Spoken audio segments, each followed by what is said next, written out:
This mic is all yours. Oh, thank you so much, Lynn.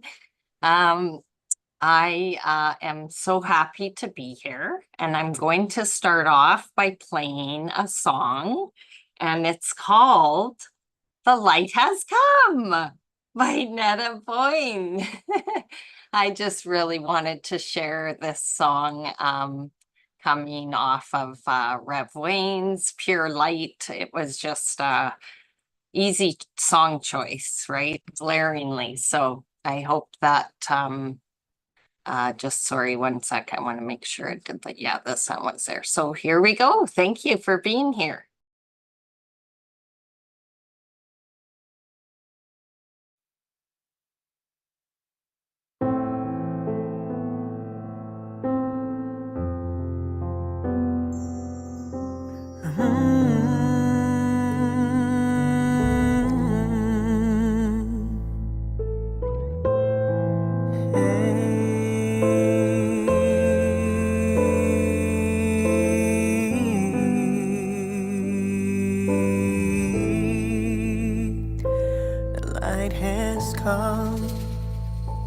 You are healed, and you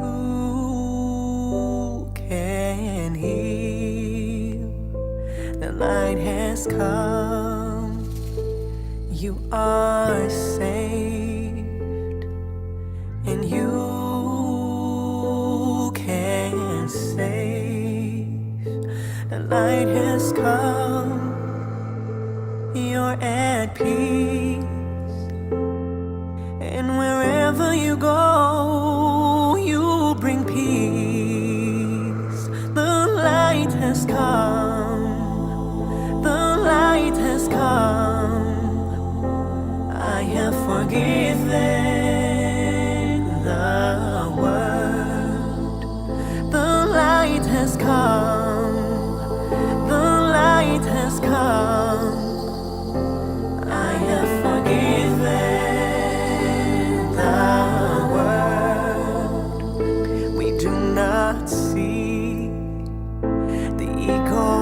shadow on the world today. We see the light, and in it we see heaven's reflection lie across the world.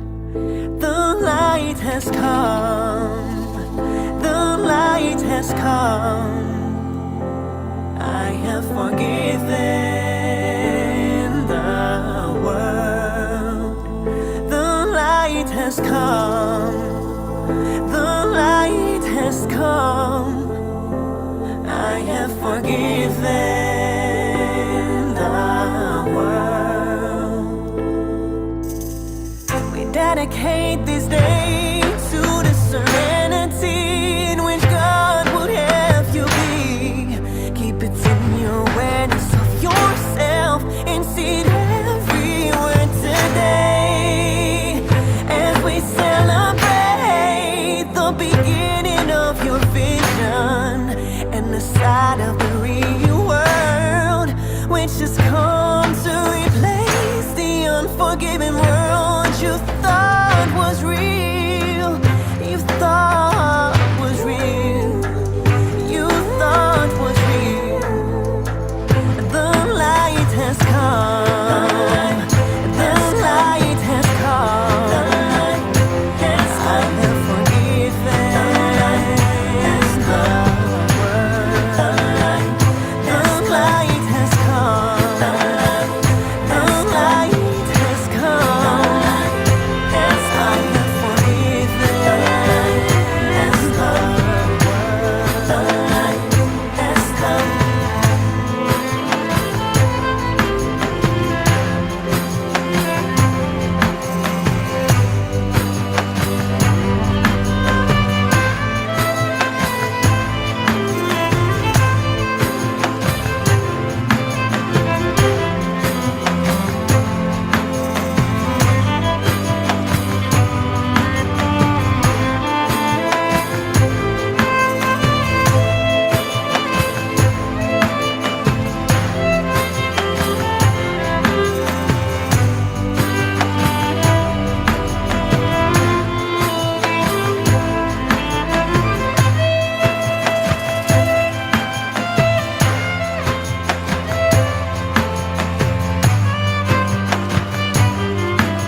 Nothing like the last second.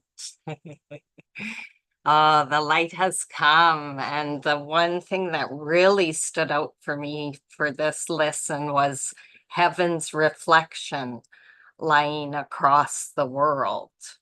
And it was twofold for me as I wrote it out, because it was like that whole word lie, the belief, the lie and the belief. And just even me thinking of what I could imagine heaven's reflection being is limiting me, because I'm imaging something. And I'm like, wow, I'm still lying. I'm saying heaven's reflection. I'm lying. It's lying. It's a lie across the world. It's laying across it, and it's a lie. So that was my little takeaway in this moment for that song.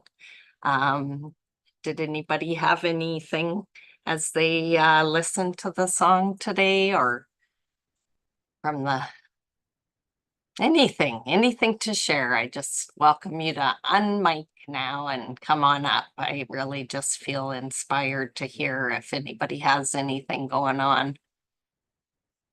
I just thank you for putting that. That was a great add-on to what I to my to the throwback. So thank you. I just appreciate that song a lot. I mean, I know we had it at the end of the so we had a nice song at the end there, but that song was just beautiful, and the words were just right on. You know, she's saying it, she's saying it, the way she's saying it was beautiful. Oh my gosh, yeah, I agree. I mean, I just fell in such love with her when I heard her music. It was like, wow, because I would hear it and it became like these mantras that would just come up and play in my mind. And what a beautiful thing to have playing in my mind, rather than that ego bashing, voice that I was hearing. So I just love Netta's music. And yeah, that whole she just was inspired to do music through A Course in Miracles. So I love her albums, and she's got new music coming out too. So anybody else feeling inspired? Because I'm gonna start getting into the book, but on Mike, as I pull up the page here, we're in A Course in Mysticism and Miracles, Begin Your Spiritual Adventure, John Mundy, whoops, now I'm all stressed out about how to say names for some reason. I don't know why, but I heard I heard Lynn say something about pronouncing Netta, and then when she said John's name, and I'm like, oh my gosh, if we're gonna be trying to pronounce things right, I'm going to be failing this test. So the sweat's pouring a little more. I'm like, what's going on, Lynn? Is there a problem with word? No, there's no problem with words. But he pronounces it Mundy. I don't know how Netta or Nita pronounces her name. I do. It's Netta. It is Netta? Okay, Yeah. well then it's Netta. And It that is is how we will Netta. say it. Good. All right. Yeah. Yeah. John And Mundy, because it always cracks me up, because we have John Sunday and we have John Mundy. yes. Well, and that's what kind of messes me up, because I always think, oh, Monday. Like I get that Sunday, Monday, and that day part, then I say Monday, and I get, there's no day, it's Monday, right? Like an Yes. E. Yeah. So yeah, just that's John why. Mundy. Yeah. Yeah. I just did it. So I think we reset it. I think I'm good now. John Mundy. I love it. I adore All right. you. I All love right. you too. Okay, so let's get into reading. We're on page 129. If you're following along, it's chapter 12. We're almost halfway through the book. So that's pretty cool. And I don't know what we're talking about, I see that he's talking about going for a walk, having quiet time every day. It's a good idea, basically. Because the mind must disengage from the ego in order for the mystical to come into view, according to John Mundy. 14th century German mystic. Oh, sorry, I just got distracted. I thought I saw a flash out of the corner of my eye, and I thought it was a big spider because I saw one and I know it's around. So I just freaked myself out. It was my cord of my, thing. I got my feet up high as if you'd think there were mice running around. Holy moly, just let that go, little spiders. They're not even out now, they're nocturnal. Whew. Okay, so 14th century German mystic Johannes Thaler, following Meister Eckhart, stressed the inner person rather than outer works. His writings were popular in Protestant circles during the Reformation and later in the Romantic era.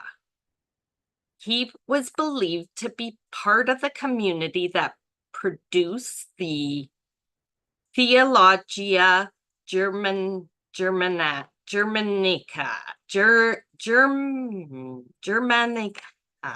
Germanica, a mystical work that proposed that God and man can be wholly united by following an inner path of perfection. An inner path of perfection. Oof, tall order sounds like, isn't it? According to Thaler, everyone should find some suitable time, day or night, to sink into his depths, each according to his own fashion. Not everyone is able to engage in contemplative prayer. So it goes with that individualized course. Also means there's individualized ways to practice. And I think that this is true for spirituality, being a new parent or doing anything new. I mean, people can have their experiences and their advice, but what I've learned most is it's really just going inside this vessel and looking within to see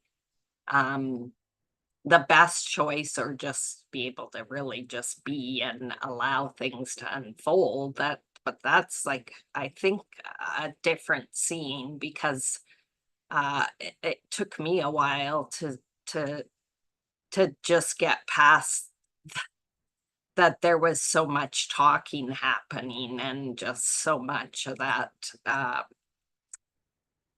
noise to even, get real enough to know, okay, but there's that noise, but I also know there's also that constant not noise.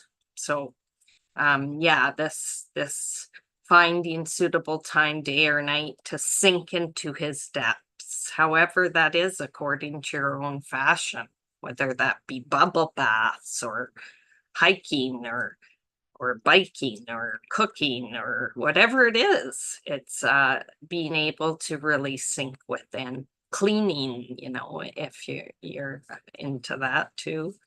Yeah. So does anybody have anything that they do that really allows them to sink in, and they're feeling like they'd like to share it? Please do so. I mean, yeah, there's basic ones, prayers and mantras and meditation, or just yeah, anyway. Okay, let's go on. A friend in his 60s tells a story about taking a walk among the giant sequoia trees in Washington state with his 4-year-old grandson and a puppy. The child was completely lost in play with the puppy, and the puppy was lost in sniffing out all the wonderful smells of the forest. He sat down at the foot of a huge sequoia tree, laid his back against the trunk, and just watched his grandson and the dog at play. The moment, he said, was absolutely perfect. He felt as if he were in heaven. He had no major cares or concerns, and a deep sense of the interconnectedness of all things came over him. He found himself in a state of bliss. Then his grandson tripped over a rock, fell, and started to cry. The world was back, and he was back in it. Oh, yeah. That's just those moments, and that's reality. I thought he was gonna say he was starting to cry, because I know I've had these moments with just different times, but the ones come to mind are with the birds, when I'm just really just present with them, looking at them, not, and there's no more talking going on. There's just sort of this vibrational exchange, and I'll be like crying, weeping, because it's just so beautiful. And I love it. Like, it's like, hey, I don't care about crying anymore. It's just so natural. It's like, oh, people are like, oh, what's wrong? I'm like, what's right? I'm gonna start saying what's right instead of what's wrong. Crying's great. I'm crying. I'm happy. All right, so here we go. Turn the page. There's a quote at the top here by Ken Wilber. Egoless does not mean less than personal. It means more than personal. Egoless does not mean less than personal. It means more than personal. Solitary sports like running, hiking, rock climbing, biking, sailing, flying, soaring, gliding, and fishing provide time for inner reflection and revelation. I just have to laugh, because when all those things came up and when the end of the sentence came in, I just have to say I don't feel inner reflecting or revelation through any of those activities, but that may just be me. Oh, wait, fishing. Yes. That fishing, the casting and the in and out. Yes, love that. That's beautiful. But I don't know about any of these flying, soaring, guiding, hiking, rock. Yeah, no, not me. But I got one. Good. Fishing. Whew. So worried there. I'm now feel included. No FOMO here. When I was growing up on a farm in Missouri, while the rest of us went to church on Sunday mornings, my dad went fishing. We had a pond on the back of our farm that he kept stocked with freshwater bass. Sorry, I just was like, it's not bass, Audrey. Freshwater bass. Dad couldn't say, you guys go to church. I'm going to go meditate out by the bass pond. He had to have a reason, so he took along a fishing pole. That's cute. He just took his fishing pole. He had to, and we often had fish dinners on Sunday evenings. Thoreau must have been thinking of someone like my dad when he wrote, "Many men go fishing all their lives without realizing it's not fish they are after." Yeah, that's one of those things that, well, I grew up in Uranium City, Saskatchewan, which is, it's almost in the Yukon. It's like right on the border of the Northwest Territories there. And so you can't get into Uranium City by roads, so you could only fly in, although in the winter there was a winter road. So you can imagine there were a lot of lakes, so there was a lot of fishing, and I grew up fishing, and then as I got older, went fishing with friends, and it's so contemplative, and it's just such a beautiful experience, until you have to pee. And if you didn't bring a bucket, I won't tell you what they say you're supposed to do, but I couldn't do it, so I just ended up having to hold it a very long time. So anyway, I digress. When I was growing up on a farm, Oh yeah, you guys go to church. Contemplation is simply being very aware of our surroundings at all times. And this means our inner surroundings as well. Pay attention to what you are doing and how you are feeling as you perform the many small acts that make up your day. There are many times during our routine and seemingly mundane lives that we can access moments like this, moments of stillness and calm, moments where we forgive the world and the light has come. Artists talk about getting into the flow when they let go, lose track of time, and then enter a deep place of peace called the zone. Athletes talk about the runner's high. An international triathlon winner once told me he won a triathlon event when an inner voice told him that he did not need to stop and rest as the others were doing. His legs went on automatic pilot and he just kept moving, transcending the pain and finding a place of peace. That's amazing. That speaks to me like the coal walkers, where you're really just in touch and you just bypass that pain center. You're just in this other mind space. And it also makes me think about hockey again, like when my husband brought up to me how when the Edmonton Oiler player came on and was like being interviewed, and we had just been talking about how my husband said they just say the same things every time. And then we were just laughing because it was this whole different thing where the hockey player was talking about being in the moment. You have to be in the moment.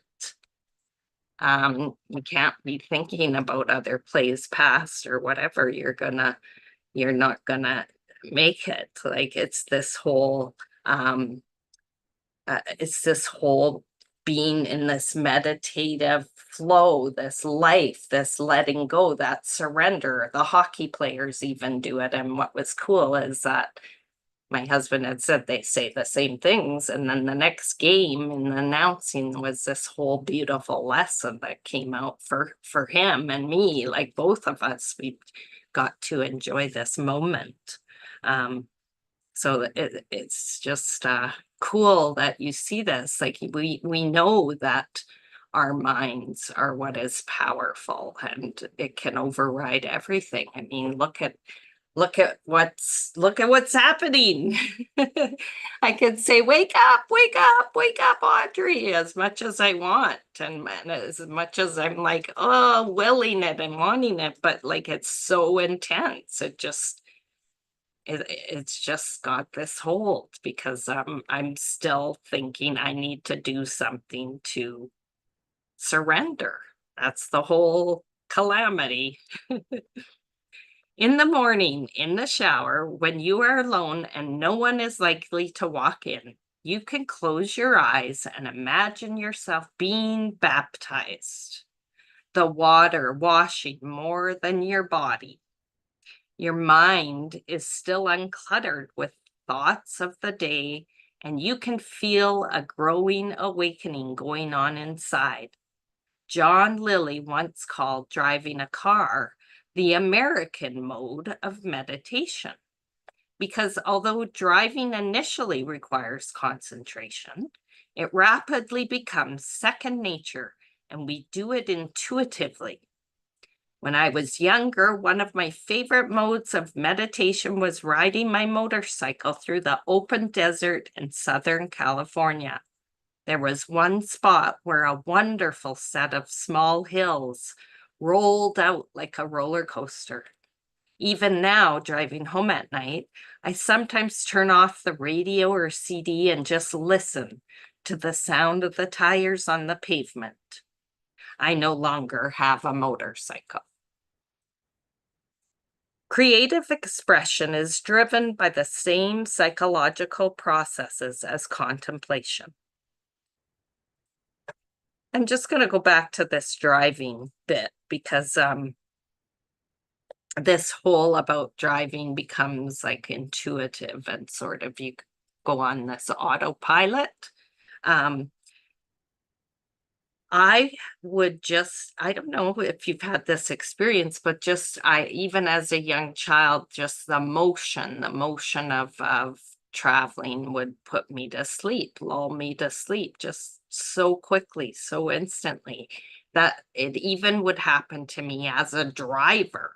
So I couldn't drive long distances by myself because I couldn't, I would literally be falling asleep at the wheel. So he's saying, I sometimes turn off the radio and just listen to the sound of the tires on the pavement. There's no way I could have done that. I had to have the radio blaring, blah, blah, blah, all that. But this is something I could do today. And as I was kind of reinterpreting that in this mind of mine, I could imagine with John here how beautiful that would be, that sound of the tires and the pavement. And I've heard before that people who do the bike riding, it's a different experience because, of course, in a vehicle, you have all the protection of that vehicle around you. But on a motorcycle, it's all out in the free. It's like this whole other experience. So and I've been on a motorcycle and it's just not my favorite thing. So I'll leave all those lessons for John and others to attend to. I'll just move on from that. Creative expression is driven by the same psychological processes as contemplation. Thus, mystical awakenings can also occur during moments of profound creativity, when the mind disengages and we see the interconnectivity of all things. This vision often happens when two or more fundamentals, like words and musical notes, or shapes and colors, come together in a new and pleasing way. English art critic Cyril Connolly once said, "The reward of art is not fame or success, but intoxication. We get lost to find ourselves." According to an article in Scientific American Mind, those who throw themselves into ideas that are bigger than they are never bored. People like Thomas Edison, Nikola Tesla, Albert Einstein, and Madame Curie were never bored. Well, how did you know that? They might have been bored. Never say never. And I'll just finish up this last chapter here. We're almost out of time. Paragraph. The power of prayer. Prayer is the center of all religious life. Devout Muslims pray 5 times each day. Buddhists, Hindus, Christians, and Jews pray daily. Even atheists pray when they are in trouble. Truly, there are no atheists in foxholes. In fact, allegiance to the denial of God, the Course observes, is the ego's religion. That's from the text, chapter 10. There is also no one who has not experienced what seems to be failure at prayer. When that happens, we may wonder, is God listening, or am I just not a good communicator? And that's where we're gonna end off for today, almost the end of July 25th. Woo! Anyway, everybody, have a great upcoming weekend. Thank you for being here at ACM Gather. Love you all. Good night. Good day.